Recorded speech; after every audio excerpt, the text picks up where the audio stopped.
আরে ব্রহ্মার কাছে গিয়ে মা ঋষিগণ দেবতাগণ বলছেন দুষ্ট কংসের অত্যাচারে বেড়েছে। ও মাইয়া, কংস কিন্তু আমাদের ভিতরেও আছে। কংস কিন্তু প্রত্যেকটা মানবেরই ভিতরে আছে, যে যার তাড়নায় আমরা ঠিক মতন হরিনাম করতে পারি না, ঠাকুরের নাম করতে পারি না। ব্রহ্মা তিনি বলছেন, হে দেবতাগণ, হে ঋষিগণ, কংসকে হত্যা করার অথবা এ দায়িত্ব আমার কাছে নাই। নারদ মুনি বললেন, কার কাছে? বলছেন ভোলেনাথের কাছে চলো, ধ্যান দেবেন। ভোলেনাথের কাছে কৈলাসে যে সময় গিয়েছেন নারদ মুনি অথবা ব্রহ্মা জিজ্ঞাসা করছেন, ভোলেনাথ এই ঋষিগণ যারা আছেন, দেবতাগণ যারা আছেন, সকলেই এই দুষ্ট কংসের তাড়নায় হরিনাম করতে পারছেন না। ভোলেনাথ কি বলছেন তা শোনেন। হে ব্রহ্মা, তুমি তো জানো আমি কৈলাসপতি। ভোলেনাথ, আমি দুটি কাজ করতে পারি না। একটি কাজ কি, এই পৃথিবীর ভারকে নামানোর দায়িত্ব আমার কাছে নাই, অথবা মোক্ষ দেবার দায়িত্ব এটাও আমার কাছে নাই। ব্রহ্মা বলছেন, কে পারবেন?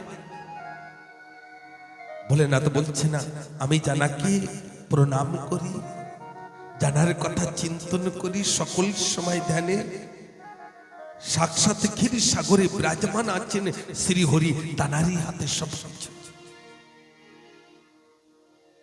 ব্রহ্মা বলছেন চলেন, ভোলেনাথ বলছেন চলেন, সমস্ত ঋষিগণ দেবতাগণ বলছেন চলেন। আর কোথায় চলার কথা বলছেন? ক্ষীর সাগরে। ওখানে গিয়ে আমরা সেই শ্রীহরিকে প্রার্থনা করে বলি, শ্রীহরি আপনি মানুষ রূপে এসে এই দুষ্ট কংসের থেকে আমাদের রক্ষা করেন।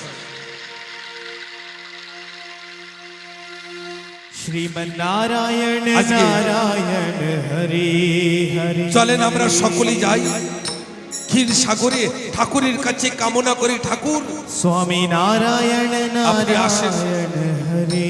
বান্ধের বাজারে আর আমাদের জীবনে যে কংস আছে তাকে হত্যা করে দেন। বলে রাধে রাধে। শ্রীমন্নারায়ণ নারায়ণ হরি হরি। স্বামী নারায়ণ নারায়ণ হরি হরি। শ্রীমন্নারায়ণ নারায়ণ হরি হরি। ভজো নারায়ণ নারায়ণ হরি হরি। तेरी लीला सबसे न्यारी न्यारी हरी हरी। तेरी लीला सबसे न्यारी न्यारी हरी हरी। श्रीमन्नारायण नारायण हरि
नारायण नारायण हरि हरि सत्यनारायण नारायण हरि हरि भजो नारायण नारायण हरि हरि भजो नारायण नारायण हरि हरि बोलो नारायण नारायण हरि हरि बोलो नारायण नारायण हरि हरि श्रीमन्नारायण नारायण हरि हरि भजो नारायण नारायण हरि हरि हरि ओम नमो नारायण ओम नमो नारायण हरि ओम नमो नारायण हरि ओम नमो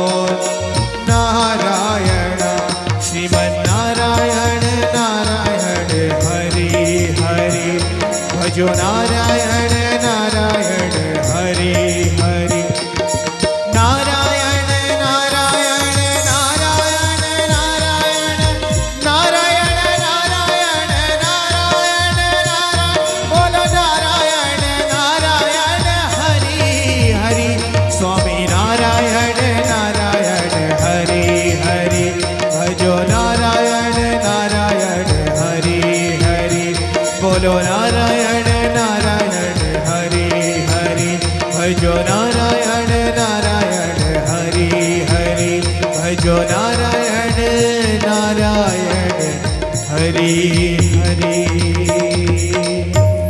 बोले जय जय श्री राधेश।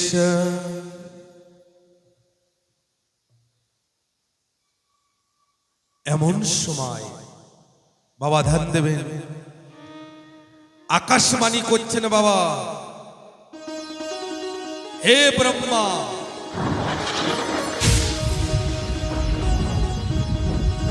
বাবা এই কথাকে ধ্যান দেবেন, পরে কিন্তু বলবেন না আমি বুঝতে পারি না মা। বলছেন হে ব্রহ্মা, আমি অতি শীঘ্রে দৈবকী আর বসুদেবের ঘরে জন্মগ্রহণ করব,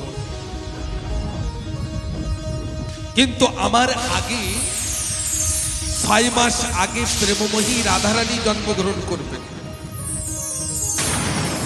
রাধারানী বলছেন আমি যাব না, কেননা ওই ধরাধামে গিয়ে আমি আপনাকে দর্শন করতে চাই, তাছাড়া আমি কাউকে দর্শন করতে চাই না। সর্বপ্রথম ঠাকুর বলছেন তোমাকে যেতে হবে। জানেন মা, রাধারানী বলছেন ঠিক আছে ঠাকুর, কিন্তু ধরাধামে যে আমি যদি কোনো পুরুষকে দর্শন করতে, আমি যদি পুরুষকে দর্শন করি তা আপনাকেই দর্শন করব, তাছাড়া অন্য কোনো পুরুষের মুখ দর্শন করতে চাই না। মা, রাধার মাতা পিতা নিঃসন্তান ছিলেন, রাজা ছিলেন কিন্তু সন্তান নিঃসন্তান ছিলেন। আর এই জগতে নিঃসন্তান হওয়া যে কত বড় কষ্ট, কত বড় যন্ত্রণা। যে মাতা পিতার জীবনে সন্তান নেই, সেই মাতা পিতার কাছে জিজ্ঞাসা করুন। অনেকে তো গাল করেন বাজ বলে, বাজ, এর মুখ দেখলে আজকের দিন ভালো যাবে না। অনেকে অনেক কটু কথা বলেন। রাধার মার নাম জন্য কি ছিল জন্য কে জানেন? একটু হাত উঁচু করে বলবো। কীর্তিকা। আর রাধার বাবার নাম ছিল বিশ্বভানু।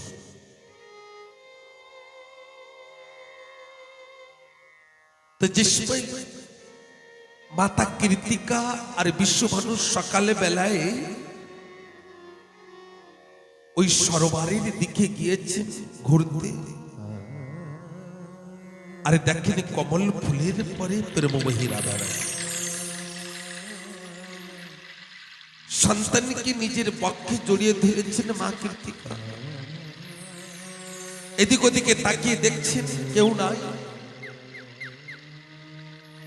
কাউকে দেখা যায় না।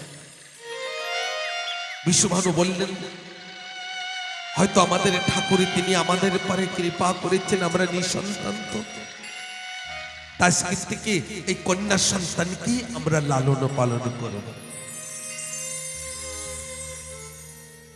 আর একদিন 6 মাস পরে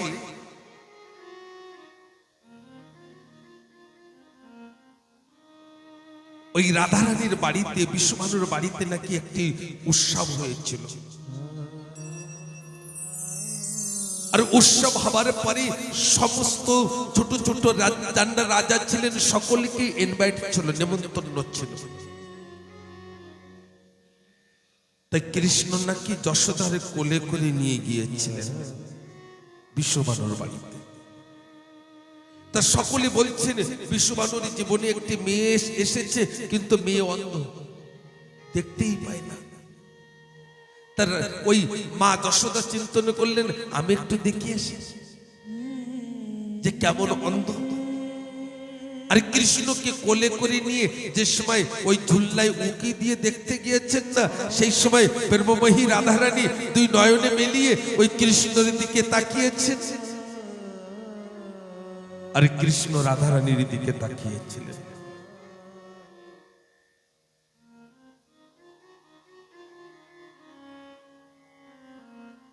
কিন্তু একটা প্রশ্ন, সেদিন তো 100 টাকা, কিন্তু এই প্রশ্নই আমি দেব 500 টাকা। গুগল বাবা, যে বাবা দেখেন দেখেন, রাধারানী কমল ফুলের পরে কোথা থেকে এসেছে? আর রাধারানী যদি কোনো মাতা পিতা না থাকে, তেমনি তো ভূমিষ্ঠ হতে পারে না। কোনো না কোনো মাতা পিতা অবশ্যই আছে। এই বিশ্বভানু আর মা কীর্তিকা বাদে কোনো না কোনো মাতা পিতা আছে। আর এই মাতা পিতার নাম আমি বলবো পরশুদিন। আর তার আগে যদি কেউ বলতে পারেন 500 টাকা থাকবে। খালি মুখ দিয়ে বললে হবে না, সত্যকে যে শাস্ত্রের সঙ্গে আছে মিশ্রিত করে সেই কথাটাকে বলতে হবে। বলবেন ভাই 100 টাকা দেবেন, 600 টাকা হয়ে গেল। হে ঠাকুর ভক্তগণ, নেই মা নেই, কিন্তু একটু বলে দিই, নাই কানাঘুষি করবেন আমি জানি না। বিদর্ভ দেশের রাজা ছিলেন ভীষ্মক। আর ভীষ্মকের মেয়ের নামই ছিল রুক্মণী। আর রুক্মণী তিনি অন্ধ ছিলেন। অন্ধ থাকার কারণে 21 দিনের দিন নামকরণ সবকিছু হয়েছে, কিন্তু বারান্দায় পড়েছিল। সকলে এদিক ওদিকের কাজে ব্যস্ত ছিলেন, কেননা অন্ধ মেয়ে। তা পুতনার কাজই একই কাজ ছিল, খালি ওই কৃষ্ণকে আকাশ মার্গে নিয়ে যাননি, ওই রুক্মণীকেও নিয়ে গিয়েছিলেন। আর আকাশ মার্গে যে সময় নিয়ে গিয়েছিলেন, ও তো সাক্ষাৎ লক্ষ্মী। উনি অত্যন্ত ভারী হয়েছিলেন, আর ভারী হবার কারণে পুতনা আকাশ মার্গ দিয়ে ছেড়ে দিয়েছিলেন। আর ওই আকাশ মার্গ দিয়ে ওই বিশ্বভানুর সরোবরে কমল ফুলের পরে এসে পড়েছে। এটি বাস্তবিক কথা, এটি বাস্তবিক কথা যে রাধা সেই লক্ষ্মী একই জন। যদি বলেন বৃন্দাবনের রাধা আর রুক্মণী ये अलग अलग की कहते हैं, তো যদি বলি না ব্রজধাম ছেড়ে কৃষ্ণ মথুরায় এসেছিলেন কিনা, মা কংসকে বধ করেছিলেন কিনা, করেছিলেন কিনা? হাত উঁচু করে বলেন করেছিলেন কিনা? মিথ্যে কথা। প্রেমময়ী রাধারানী গোপীগণ গোয়ালগণে তান্না বলেন আমাদের কৃষ্ণ কোনদিন ব্রজধাম ছেড়ে যাননি, আমাদের কাছেই আছেন কৃষ্ণ। কৃষ্ণ আমাদের কাছের থেকে কোনদিন যাননি।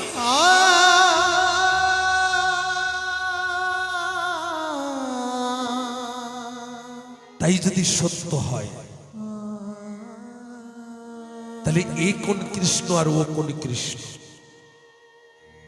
তেমনি রাধারানী ভূমিকা আলাদা আর রুক্মিণীর ভূমিকা আলাদা, কিন্তু একই যুগ। এ বিষয়ে আমি বলবো সকলের সম্মুখে। দেখেন ভাগবতে কথা আমি না চাই কি বাস্তবিক সম্মুখে আসে, ওই বানাবাটি কথা নিয়ে জীবনে যাপন করতে চাই না। সব কথা কি আমরা নিচুড় করি, কিছু কিছু কথা এমন আছে যাতে আমাদের জীবন পরিবর্তন হয়ে যায়। রাধা রাধা বললে না পড়েগা, বলি যাই যাই শ্রী রাধেশ। এমন সময় আকাশবাণী করছেন, কিন্তু কোন দেবতা কোন ঋষি এমনকি ভোলেনাথ শ্রবণ করতে পারছেন না, ওই আকাশবাণী ব্রহ্মাই শ্রবণ করছেন। ও মা, ব্রহ্মাই শ্রবণ করছেন। আজ ব্রহ্মাকে বলছেন হে ব্রহ্মা, এবার আমার থেকে আগে জন্মগ্রহণ করবেন ত্রেতা যুগে যিনি লক্ষণ ছিলেন, উনি আমার বড় ভাই রূপে জন্মগ্রহণ করবেন ওই বসুদেবের বড় স্ত্রী রোহিণীর গর্ভের থেকে।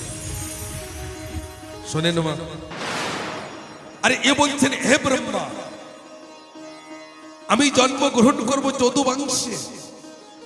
সমস্ত দেবতাদের বলো যদুবংশে জন্মগ্রহণ করতে।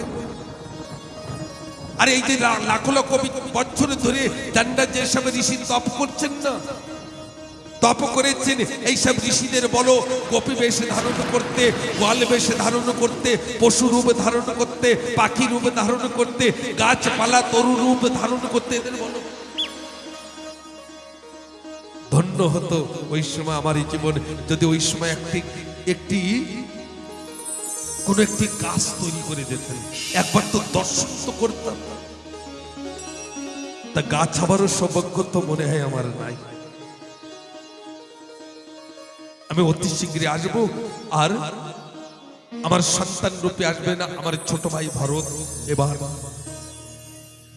সব কথা বললেন। আর শোনেন, আমাদের এই জীবনে আসবেন আজকের বান্দের বাজারে ঠাকুর, তিনি জন্মগ্রহণ করবেন। আর আমাদের এই জীবনে যে রাক্ষস আছেন কংস, ওকে বধ করবেন। আর আমরা নির্ভয়তে হরিনাম করব। এখনই যদি বলেন মহারাজ বারবার কংসের কথা বলছেন, আমার জীবনের কংস কি না, এ কথাও বলবো। একটি কথাকে ছেড়ে যাব না।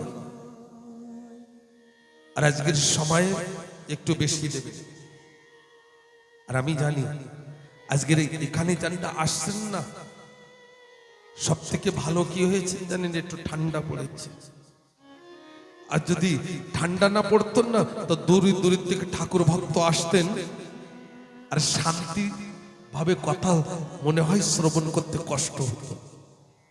এই কাছাকাছিরই না সবাই, দুই একজন হয়তো দূর দূর থেকে এসেছে, আর বাকি তো সব আমরা। অনেকে ঠান্ডার ভয়তে আসছেন না।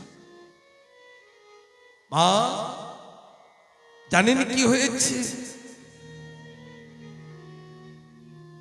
দৈবকীর বাবা দেবা তিনি কংসকে যে বলছেন, হে কংস,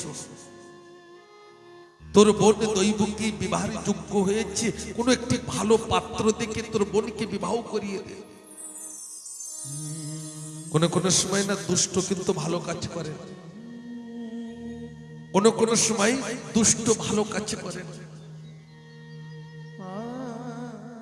কংস মনে মনে চিন্তন করছে, বসুদেবের মতন সুপাত্র আর হতে পারে না। তাই বসুদেবকে খবর করলেন, হে বসুদেব, আমার বোন দৈবকী বিবাহের যোগ্য হয়েছে, তুমি বরযাত্রী আদি নিয়ে চলে এসো। আর বরযাত্রী আদি নিয়ে এসেছেন। আর আগে বিবাহ কোন সময় হতো জানেন না? এই কথাও বলি বাবা, ধ্যান দেবেন। রাতের বেলায় বেদ মন্ত্র আদি উচ্চারণ করা বঞ্চিত আছে শাস্ত্র। রাতের বেলায় বিবাহ করানো নিয়ম না। রাতের বেলায় ভাগবত আদি পাঠ করারও নিয়ম না। ভাগবত আদি পাঠ করার, শ্রবণ করার নিয়ম কি জানেন? সূর্য উদয় হবে, ভাগবত শুরু হবে। দুপুর বেলায় 1 ঘন্টা বিশ্রাম, বিশ্রামের পরে আবার শুরু হবে। বেলা অস্তে যাবে, ভাগবত বিশ্রামে যাবে। এটি নিয়ম। কিন্তু আজকাল আমরা এসবগুলো করি কেন? হরিদ্বার, বৃন্দাবন, নৈনিতাল যাবেন না? 2টো থেকে শুরু হবে, বেলা অস্তে যাবে, ভাগবত বিশ্রাম। কিন্তু উড়িষ্যা, আপনাদের এই ক্ষেত্রে রাতের বেলায় কেন জানেন? এত গরম, আরো মানব কাজকর্মের পিছনে পড়ে থাকেন সারাদিন। এই জন্য যাই হোক, আগের মুঘল রাজা ছিলেন, মুঘল সম্রাট আদি রাজা ছিলেন না, ওনাদের ভয়তে রাতের বেলায় বিবাহ শুরু করিয়েছিলেন। নাই, তার আগে দিনের বেলায় বিবাহ করানোর নিয়ম। তাই কংস নিজের বোনের সঙ্গে বসুদেবকে বিবাহ করিয়েছেন আর অনেকে দাজ দিয়েছেন, অনেকে যৌতুক দিয়েছেন। কি কি যৌতুক? সোনা গয়না, হাতি, পালকি, দাস দাসী, অনেক কিছু দিয়েছেন। মা, ধ্যান দেবেন।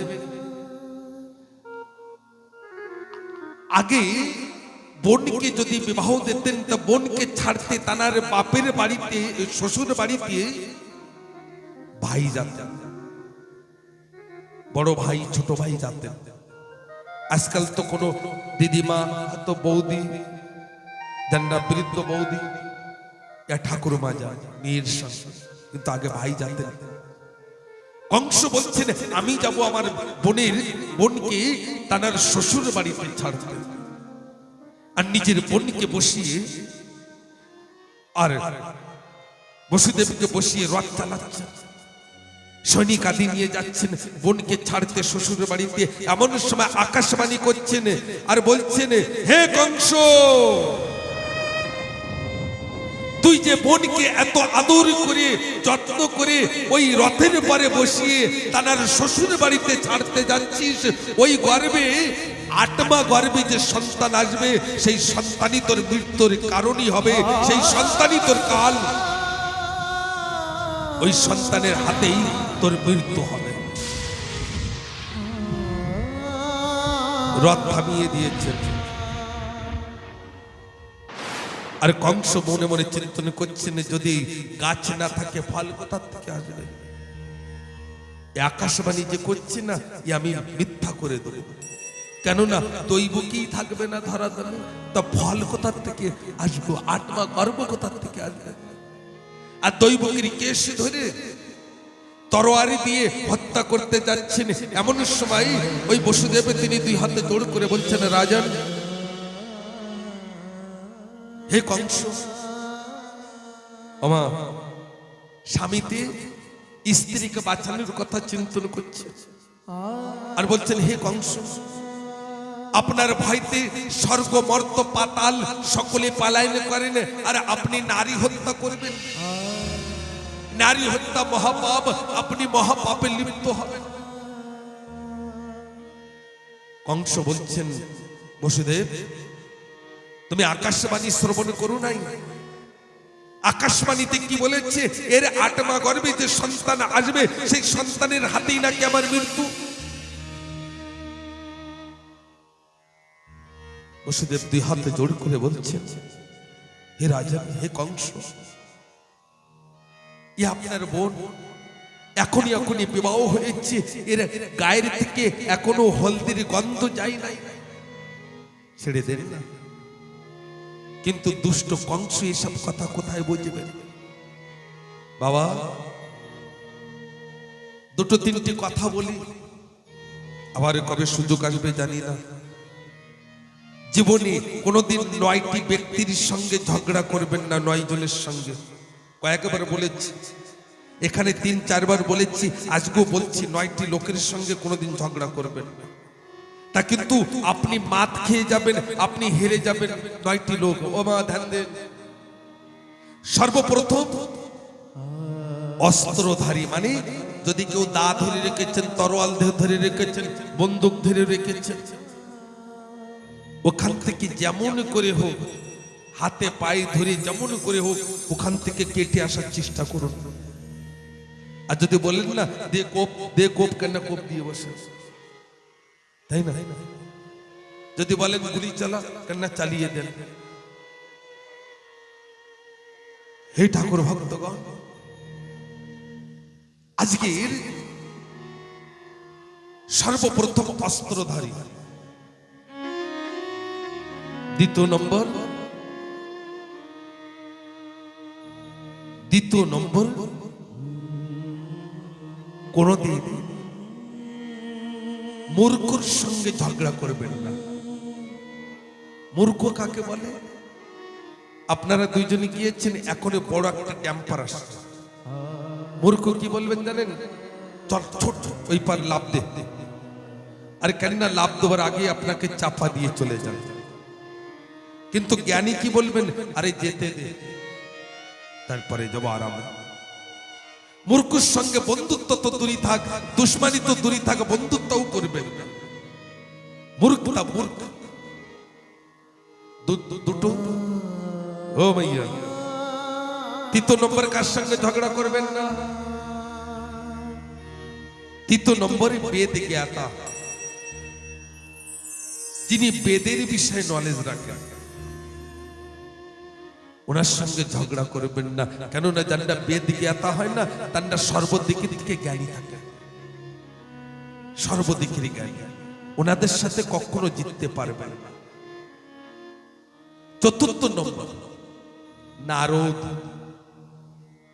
নারদের সঙ্গে ঝগড়া করবেন না। ওই আপনার কথা আরেকজনের সঙ্গে লাগান না, ও আপনার কথা নিয়ে এমন ভাবে বড় করে লাগিয়ে দেবেন, আপনি ফেল। 5 নম্বর, মালিক, যে আপনাকে খেতে পড়তে দেন না, তার সঙ্গে কখনো ঝগড়া করবেন না, হেরে যাবেন। মনে করেন আপনার বাবাই ভুল করেছেন, আর যদি আপনার বাবার সঙ্গে ঝগড়া করেন, আর বাবা যদি 2টি চড় মেরে দেন না, আর গ্রামবাসীকে ডাকেন, তা বলবেন না তোর বাবা ঠিক করেছে।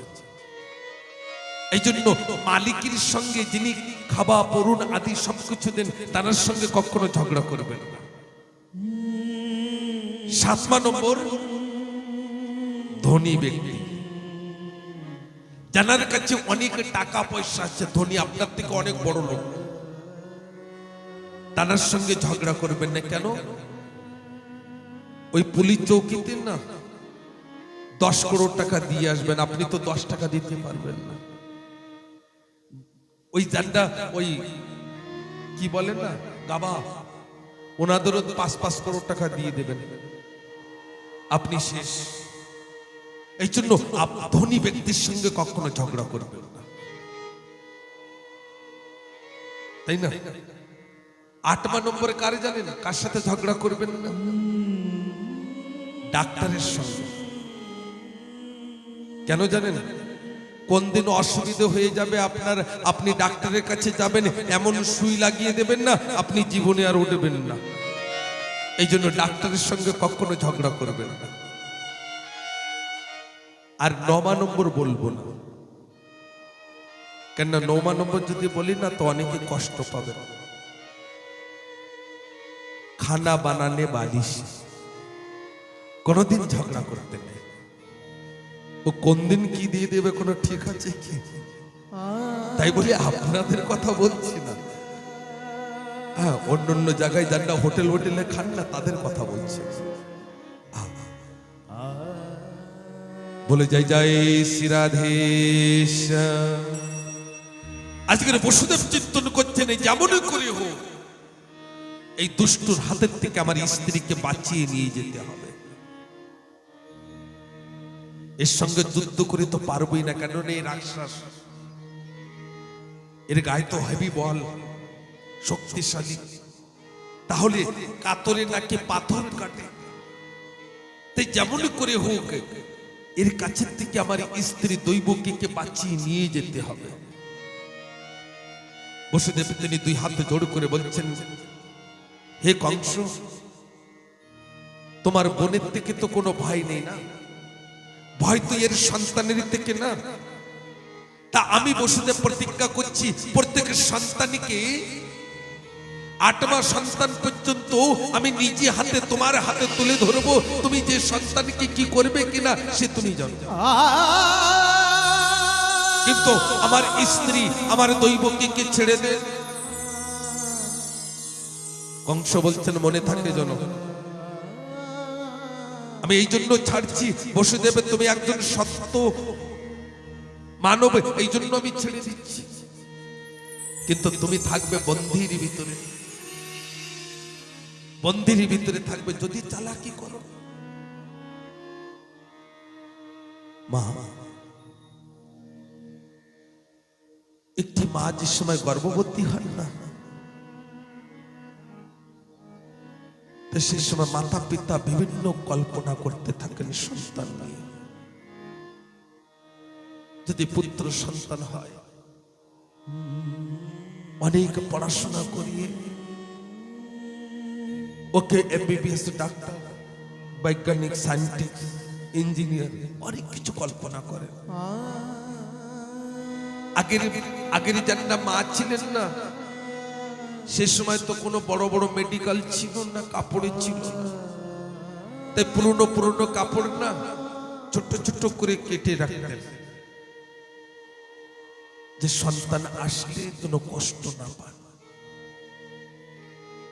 আর অনেক মা তো এখনো নৈনিতালে দেখা যায়, ওদিকে ঠান্ডা এরিয়ে তো সোয়েটার বুনতে থাকেন ছোট করে, যে আমার সন্তান আসার পরে আমি পরিয়ে দেবো, ঠান্ডা অনুভব যাতে না হয়। অনেক কল্পনা হয়।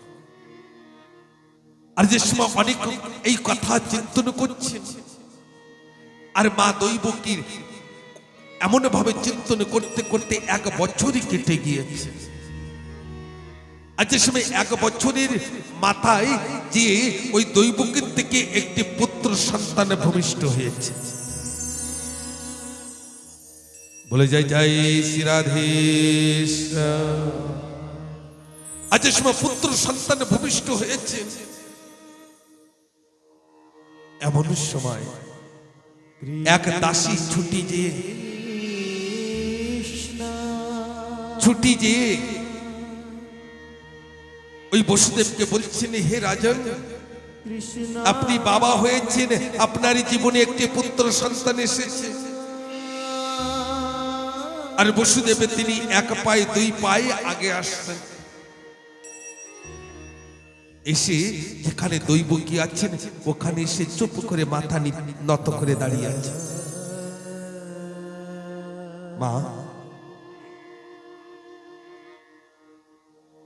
মা দৈবকী তিনি নিজের সন্তানকে বক্ষে জড়িয়ে ধরে বলছেন, ওই বসুদেবকে বলছেন, ওগো প্রিয়, আমি মা হয়েছি, আমাদের জীবনে একটি পুত্র সন্তান এসেছে। আজকের বড় আনন্দের দিন, আজকের বড় খুশির দিন। বসুদেব মাথা নত করে দাঁড়িয়ে আছেন। বাবা, মা দৈবকে বলছেন, কি গো, তোমার মুখে তো আমি দেখছি না আনন্দ, এমন অনুভব করছি তুমি যেন দুঃখী আছো। বসুদেব কথা বলছেন না, মা ধ্যান দেবেন। কথা বলছেন না। আর মা দৈবকী সেই সময় বুঝতে পেরেছেন যে আমার স্বামী তো সন্তানকে ওই দুষ্ট কংসের হাতে তুলে দেবেন। আর যে সময় এই কথা চিন্তন করেছেন, ওই নিজের সন্তানকে বক্ষে জড়িয়ে একবার ঘরের এই কামরার এ কোণে, একবার ও কোণে, একবার ও কোণে লুকাচ্ছেন নিয়ে, না না আমার সন্তানকে দেবো না, ওই দুষ্টুর হাতে আমার সন্তানকে তুলে ধরবো না, লুকাচ্ছেন। কিছু সময়ের পরে মা দৈবকী নিজের কোলের সন্তান বসুদেবের কাছে তুলে ধরলেন আর দুই হাতে জোড় করে বলছেন, ওগো প্রিয়, বসুদেবকে বলছেন, ওগো প্রিয়, আপনি প্রতিজ্ঞা করেছিলেন আজকে যদি আপনি প্রতিজ্ঞা পূর্ণ না করেন তাহলে মৃত্যুর সমান জীবন। আর আমি কোনোদিনই চাই না যে আমার স্বামীর প্রতিজ্ঞা ভেঙে যাক। আমাদের দেখার জন্য তো সাক্ষাৎ শ্রীহরি তিনি আছেন, তিনি দেখবেন। বাবা, হরে কৃষ্ণ। হে ঠাকুর ভক্তগণ, আজকে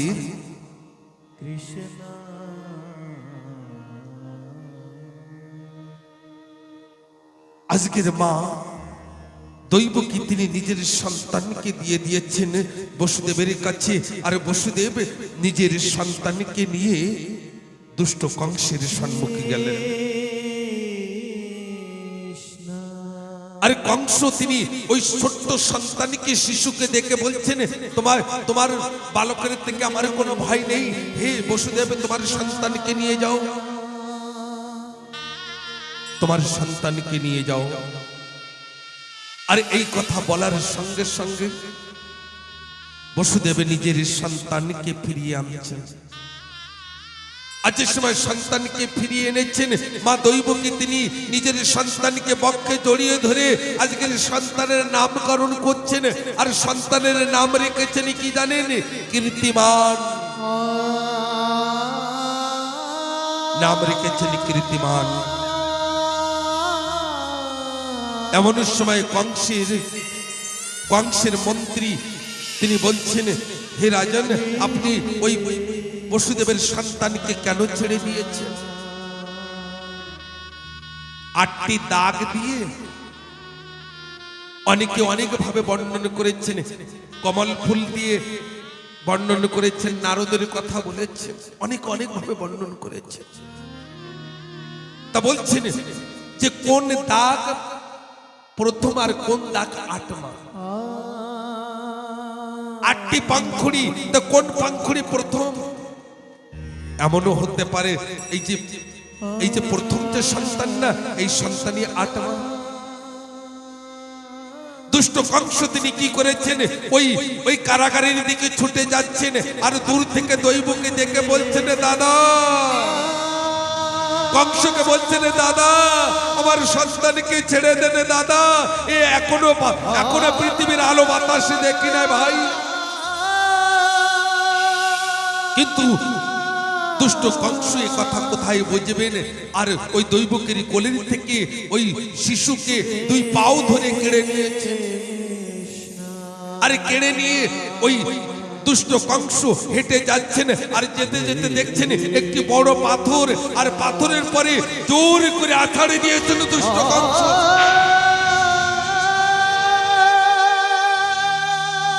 আর আছাড়ে দেওয়ার সঙ্গে সঙ্গে ওই দৃশ্যকে দেখে মা দৈবকী তিনি অচেতন হয়ে গেলেন। বাবা, মাতা পিতা জীবিত থাকতে যদি সন্তানের মৃত্যু দেখেন না, কত কষ্ট, কত যন্ত্রণা, কত বেদনা। আজকের এমন সময় বসুদেব তিনি দৈবকীকে ডেকে ডেকে বলছেন, দৈবকী কেঁদো না, কেঁদো না। আকাশবাণী হয়েছে না, আমাদের ঘরে আমাদের কোলে সাক্ষাৎ শ্রীহরি তিনি আসবেন। প্রতীক্ষা করো।